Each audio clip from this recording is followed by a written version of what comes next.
अगर तुमने Vinland saga को अभी तक सिर्फ इसलिए नहीं देखा है क्योंकि इसमें ज़्यादा एक्शन नहीं है, तो प्रॉब्लम शो में नहीं, प्रॉब्लम ना कहीं तुम्हारे अंदर है।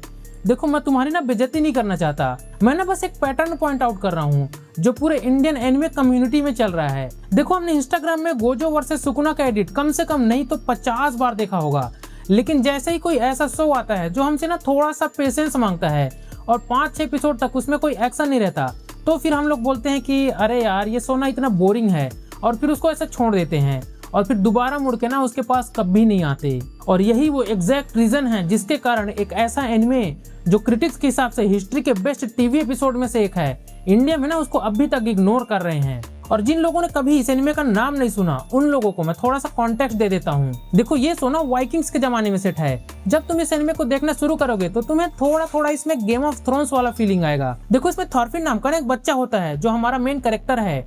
उसके पापा बहुत पावरफुल योद्धा होते हैं और उसके पापा को ना उसी के सामने तीरों से मार देते हैं। सोचो, एक 10 साल का बच्चा जिसके पापा को उसी के सामने मार दिया जाता है, उसका क्या रिएक्शन होगा। और फिर वो अपने पापा के हथियारे का बदला लेने के लिए ट्रेनिंग लेता है, और सोचो वो ट्रेनिंग किससे लिया होगा, उसी आदमी से जिसने उसके पापा को मारा। और उसके बाद फिर कहानी आगे बढ़ते जाती है कि कैसे वो अपने पापा का बदला लेगा। और इतनी अच्छी स्टोरी होने के बाद भी पता नहीं लोगों को ये पसंद क्यों नहीं आता, जबकि IMDb पर इसका रेटिंग लिटरली 8.8 है और रोटेन टोमेटोज ना इसको 100% रिकमेंड करता है। जबकि तुम ज्यादा पॉपुलर एनिमे को देखोगे ना, जैसे डीमन स्लेयर, उसकी रेटिंग तक 8.5 है, नारुतो की 8.4 है, लेकिन पता नहीं लोग इसको पसंद क्यों नहीं करते। विनलैंड सागा उन सीरीजों में से एक है जिसमें ना ज्यादातर लोग ये एक्सपेक्टेशन लेके देखते हैं कि इसमें बहुत सारा एक्शन होगा क्योंकि ये वाइकिंग्स के जमाने में सेट है।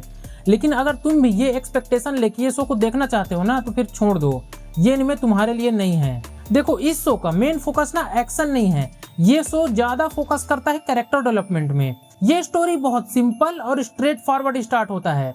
थॉरफिन आस्कलाइड को मारना चाहता है जिससे वो अपने बाप का बदला ले सके। माना स्टोरी एकदम सिंपल है, लेकिन ये एकदम माइंडलेस रिवेंज से ना तुमको कहीं ज्यादा सिखाता है। वो तुम्हें ह्यूमन नेचर के बारे में, वहाँ के कल्चर के बारे में सिखाता है। देखो, मैं मानता हूँ कि सीजन 1 में एक्शन बहुत ज्यादा है, इसीलिए जब सीजन 1 आया ना तो लोगों ने इसको बहुत पसंद किया और इसीलिए सीजन 1 इतना हिट हुआ। लेकिन जब सीजन 2 आया तो लोगों का एक्सपेक्टेशन भी यही था कि इसमें भी हमको एक्शन मिलेगा, लेकिन सीजन 2 एक्शन से कहीं ज्यादा था और इसीलिए इसको कुछ एपिसोड तक देखने के बाद जब उनको एक्शन नहीं मिला तो ना ज्यादातर लोगों ने इसको छोड़ दिया। और सीजन 2 को ज्यादातर लोगों ने इसलिए छोड़ा क्योंकि ना ये सीजन उन लोग को बोर करने लगा था, जबकि सीजन 1 ना एकदम एक्शन ओरिएंटेड है।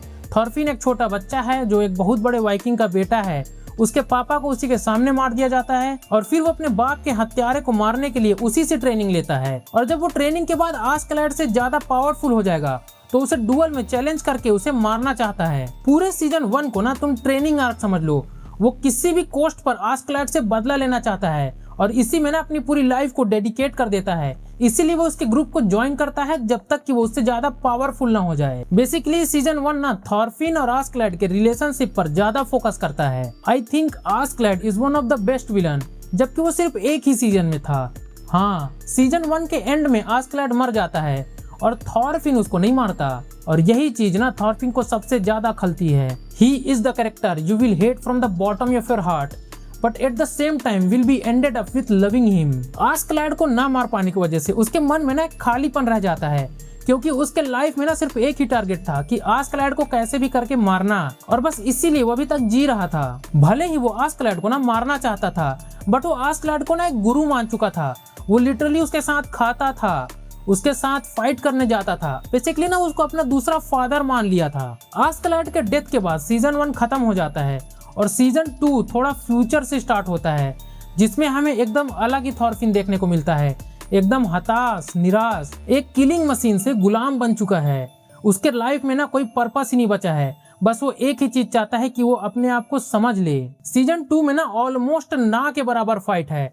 हाँ, एपिसोड 7 में हमें थोड़ा सा फाइट देखने को मिला था। सीजन 2 का मेन फोकस एक्शन में नहीं बल्कि थॉरफिन का कैरेक्टर डेवलपमेंट में है। अब ना वो लोगों को मारने के बजाय उनकी हेल्प करना चाहता है। कहीं कहीं पास सीजन 2 में एक्शन सीन्स है, बट सीजन 1 के मुकाबले ना एकदम ना के बराबर है, और इसीलिए ज्यादातर लोगों को सीजन 2 एकदम बोरिंग लगता है। लेकिन सीजन 2 को जिन जिन लोगों ने देखा है ना, उनको ही पता है कि सीजन 2 एक्चुअली में है क्या। एक्चुअली में ये सीजन 1 से भी कई गुना अच्छा है। देखो मैं ना तुम लोग को एक एग्जांपल समझाता हूँ कि लोग बोरिंग चीज देखना पसंद क्यों नहीं करते, भले ही वो कितना ही अच्छा क्यों ना हो। तुम लोगों में से कितने लोग क्रिकेट देखते होगे, उसमें से कितने लोगों को आईपीएल ज्यादा पसंद है और कितने लोगों को टेस्ट मैच ज्यादा पसंद है। देखो आईपीएल ना एकदम फास्ट पेस होता है, जल्दी जल्दी मारो, जल्दी जल्दी रन बनाओ और 20 ओवर में खत्म। जबकि टेस्ट मैच का एकदम स्लो स्टडी होता है, एक 2-2 दिन तक चलता है।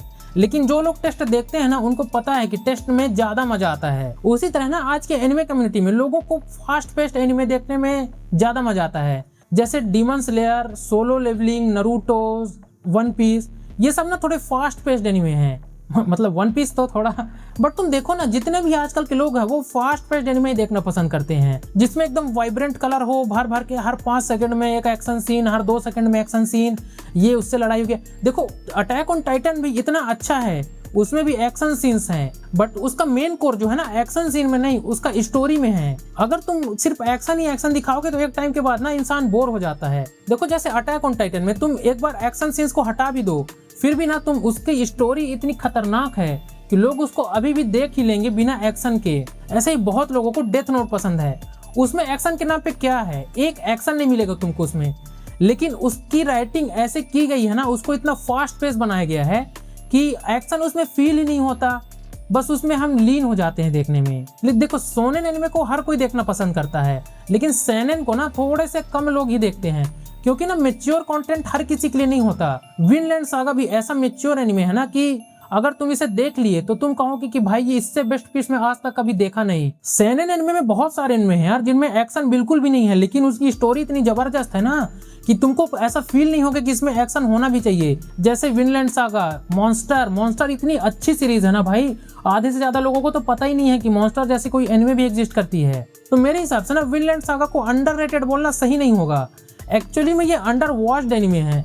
जिन लोगों ने देखा है उनको पता है कि एक्चुअली में है क्या, और जिन जिन लोगों ने अभी तक इस शो को नहीं देखा है ना, मैं तुमको हाईली रिकमेंड करता हूँ कि तुम आज इस एनिमे को स्टार्ट करो। और जो जो लोग इस शो को देख चुके हैं वो लोग मुझे बताओ कि क्या मास्टरपीस चीज है ये। बाकी do you want a short Thorfinn?